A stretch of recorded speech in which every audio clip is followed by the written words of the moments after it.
વડોદરા શહેરમાં સંકલ્પ ભૂમિ ખાતે બાબા સાહેબ આંબેડકરની પ્રતિમાનું અનાવરણ કરવા ટૂંક સમય પહેલા જ આંદોલન કરવામાં આવ્યું હતું, પરંતુ તે કામગીરી હજી પણ પૂરી નથી થઈ ત્યારે સામાજિક કાર્યકર કમલેશ પરમાર દ્વારા અલ્ટિમેટમ આપવામાં આવ્યું। વડોદરા શહેરમાં આવેલ સંકલ્પ ભૂમિ ખાતે બાબા સાહેબ આંબેડકરની પ્રતિમાનું અનાવરણ કરવા ટૂંક સમય પહેલા જ આંદોલન કરવામાં આવ્યું। ત્યારબાદ કેટલાક સમયથી કામગીરી બંધ હાલતમાં જણાતા સામાજિક કાર્યકર કમલેશ પરમાર દ્વારા ફરીથી અલ્ટિમેટમ આપવામાં આવ્યું। ત્યારે આજરોજ વડોદરા શહેરના સ્ટેન્ડિંગ ચેરમેન શ્રી શીતલ મિસ્ત્રી સાહેબ દ્વારા કમાટીબાગ ખાતે આવેલ સંકલ્પ ભૂમિ ખાતે ઓચિંતી મુલાકાત લેવામાં આવી।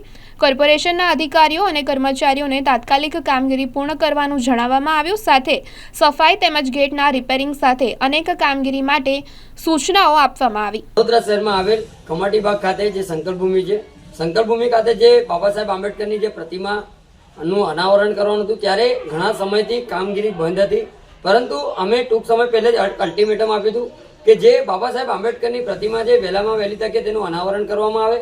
સાથે જે કહેવાય છે કે જે પણ સાફ સફાઈની જે પણ વાત હતી એના માટે પણ અમે લોકોએ જે તે અધિકારીઓને વિનંતી કરી હતી। આજ રોજ જે વડોદરા શહેરના સ્ટેન્ડિંગ કમિટીના ચેરમેન શ્રી શીતલ મિસ્ત્રી સાહેબ ઓચિંતી વિઝિટ કરી અને જ્યારે સંકલ્પ ભૂમિમાં જે પણ અધિકારીઓ અને કર્મચારીઓ હતા તેવા તમામ લોકોને સૂચના આપવામાં આવી। સાથે જે કહેવાય છે કે જે સંકલ્પ ભૂમિ ખાતે જે ગેટ તૂટી ગયો હતો, સાથે જે સફાઈની વાત છે, આવી તમામ રજૂઆતો કરી હતી અને રજૂઆતોને ધ્યાને લઈ અને કોર્પોરેશનના અધિકારીઓ અને કર્મચારીઓને સૂચના આપી તે બદલ હું ખૂબ ખૂબ આભાર માનું છું। સાથે વહેલામાં વહેલી તકે બાબા સાહેબ આંબેડકરની પ્રતિમાનું અનાવરણ કરવામાં આવે તેવી અમે આજે રજૂઆત પણ કરી હતી અને અમને આશ્વાસન આપ્યું છે કે ચોક્કસથી અમે વહેલામાં વહેલી તકે આ પ્રતિમાનું અનાવરણ કરીશું।